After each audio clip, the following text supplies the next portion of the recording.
हरिओम प्रिय दर्शकों, यदि आपकी कुंभ राशि या कुंभ लग्न है तो इस वीडियो को बहुत ध्यान से देखिएगा, समझिएगा। इस वीडियो में हम समझने वाले हैं कि ये जो 20 दिन हैं, यानी कि 4 जनवरी से लेके और 24 जनवरी, 4 जनवरी को ग्रहों के युवराज बुध का राशि परिवर्तन होगा। तो 5 जनवरी से आपके जीवन में क्या परिवर्तन देखने को मिलेगा 24 जनवरी तक। 4 जनवरी को बुध का गोचर धनु राशि में प्रारंभ हो जाएगा और फिर 24 जनवरी को राशि परिवर्तन करेंगे शनिदेव की साधारण राशि मकर पर।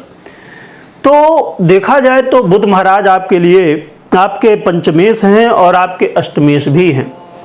तो बुध का ये जो गोचर काल रहेगा तो ये आपके जो है तो आय भाव में होने वाला है, जो कि बड़ा ही महत्वपूर्ण कहा जाएगा।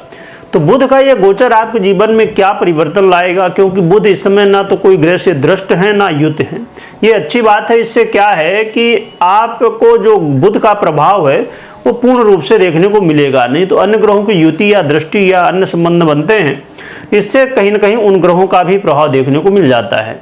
तो बुध का जो प्रभाव है तो आपके जीवन में कहीं ना कहीं ये होने वाला है कि यदि धन की समस्या थी आपके जीवन में, यदि धन को लेके कोई बाधाएं थी, धन आगमन के रास्ते कहीं ना कहीं बंद थे, उसमें कोई ना कोई समस्याएं आ जा रही थी, उसमें अब कमी होगी। पूरी तरह से तो प्रॉब्लम नहीं खत्म कही जा सकती, परंतु हाँ, अब धन आगमन के रास्ते में जो बाधाएं थी वो कम होंगी। और ये जो परिवर्तन है ये विद्यार्थियों के लिए बहुत ही अच्छा है। जो स्टूडेंट हैं, विद्यार्थी हैं, उनके लिए पढ़ाई में जो है तो बड़ा सपोर्ट मिलेगा, पढ़ाई में आपका मन लगेगा। और कहीं ना कहीं जब एक विद्यार्थी मेहनत करता है तो कई बार देखने में आता है कि पढ़ाई तो खूब कर रहे हैं परंतु रिजल्ट कुछ नहीं दिख रहा है, परंतु इस समय इसका प्रभाव भी यानी कि रिजल्ट भी देखने को मिलने वाला है। इस समय यदि आपके एग्ज़ाम वगैरह हैं, वैसे तो फाइनल एग्ज़ाम तो अभी टाइम है, परंतु बीच में भी एग्ज़ाम होते रहते हैं, तो यदि हैं तो कहीं ना कहीं इसका प्रभाव आपको देखने को मिल सकता है। जो लव पार्टनर है, लव पार्टनर के लिए बहुत अच्छा समय रहने वाला है। लव पार्टनर के बीच में आपस में कई बार क्या होता है कि छोटी बातों को लेके आपस में वाद विवाद हो जाता है और बातें बहुत बड़ी हो जाती हैं। तो यदि ऐसी कोई बाधाएं थी, आपस में वाद विवाद लड़ाई झगड़े हुए, उसके वजह से कहीं ना कहीं अलगाव या अनबन की स्थिति बनी हुई है, तो वो अब दूर होने वाली, आपस में फिर से आप एक दूसरे को समझ पाएंगे। परंतु यहाँ पर एक समझने की बात यह है कि ये अष्टमेश भी हैं, तो यदि आप यात्रा कर रहे हैं तो यात्रा करते समय सावधानी बरतिएगा। यहाँ पर मैंने पहले कहा जैसे कि धन के मामले में यानी कि आय के मामले में यदि समस्याएं थी तो वो सॉल्व तो होंगी कुछ, पर पूरी तरह से नहीं होंगी। तो आपको सावधानी के साथ जो है तो कोई भी काम, फाइनेंस से संबंधित काम कर रहे हैं, चाहे पैसा देना हो, लेना हो, या किसी भी तरह ट्रांजैक्शन आप कर रहे हो, तो आपको वहाँ पर थोड़ा सा सावधानी जरूर रखनी है। और पैसे के जो मार्ग हैं उसमें कोई बाधाएं ना आने पाएँ, इसका भी ध्यान रखना है। यहाँ पर यदि आपके बॉस हैं तो उनके साथ थोड़ी सी अनबन की स्थिति देखने को मिल सकती है। बड़े भाई बंधुओं के साथ वाद विवाद की स्थिति बन सकती है, कलह का माहौल, अनबन की स्थिति देखने को मिल सकती है। इसके अलावा आप देखेंगे कोई भी आप काम कर रहे हैं, उन कामों में कुछ देरी हो सकती है या बाधाएं आ सकती हैं। तो जो भी आपकी प्लानिंग हो, जो आपका ड्रीम हो, उसे आप जो है तो बहुत सोच समझ के और एक के साथ बी प्लान भी बना के रखिए कि यदि मैं ऐसा करता हूँ या करती हूँ तो यदि मेरा काम इस ढंग से नहीं होने वाला है तो फिर कौन सा रास्ता मेरे पास रहने वाला। वैसे भी हमेशा हमें कोई भी काम करना है तो उसमें जो है तो कई तरह से हमें सोचना चाहिए कि यदि हम इस तरह से काम करेंगे तो नहीं होगा, तो फिर क्या रास्ता हमारे पास होगा। ये हमेशा हमें ऑप्शन में रखना चाहिए, जिससे आवश्यकता पड़ने पर हम वैसा कर सकें। इसके अलावा एक चीज़ और भी है कि यदि आप कोई रिसर्च वर्क कर रहे हैं, वहाँ पर जो है तो रुकावटें आ सकती हैं।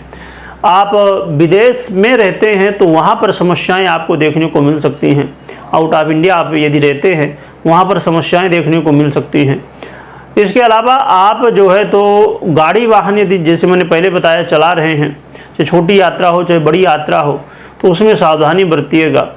साथ में यदि गुप्त धन प्राप्ति के लिए आप प्रयास करते रहते हैं, ऐसे बहुत सारे लोग हैं कि लॉटरी, जुआ, सट्टा इन सब से संबंध रखते हैं, यहाँ से चाहते हैं कि हमें कुछ लाभ हो जाए, तो ये समय बिल्कुल भी ठीक नहीं है इसके लिए।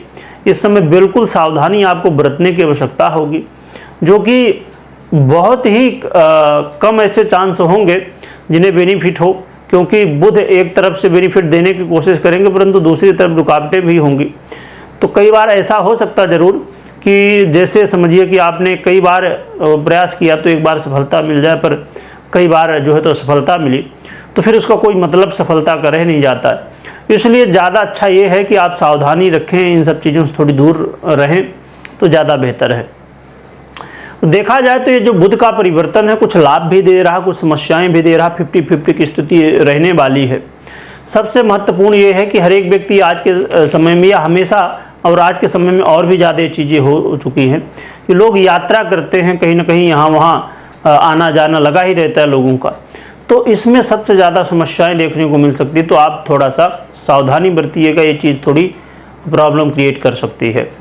रही बात कि डरने की आवश्यकता बिल्कुल भी नहीं है, क्योंकि हमने यहाँ पर एक ग्रह की चर्चा की, अन्य ग्रह भी हैं जो कि हमें अच्छे प्रभाव भी दे सकते हैं।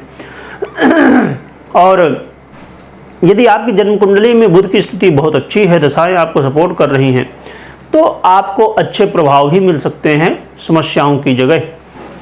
और रही बात कि उपाय वो कौन से हैं जो हम कर सकते हैं जिससे हमें और भी सपोर्ट मिल सके, और हम जो अपने जीवन में ये 20 दिन का समय है इसमें हम क्या लाभ ले सकते हैं, कैसे क्या कर सकते हैं।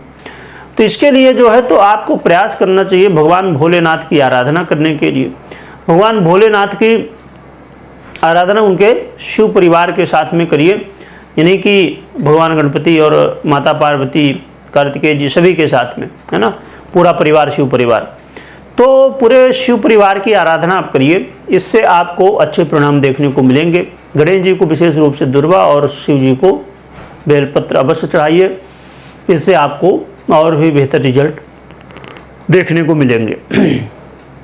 और हमेशा ये ध्यान में रखिए, कोई भी निर्णय ले रहे हैं तो पहले जन्म कुंडली का अवश्य विश्लेषण करें या तो करवाएं, क्योंकि ये गोचर का प्रभाव है। गोचर का प्रभाव डिपेंड होता है आपकी जन्म कुंडली में, और जन्म कुंडली होती है डिपेंड गोचर पे। इसलिए आपको इस बात का हमेशा ध्यान रखना चाहिए।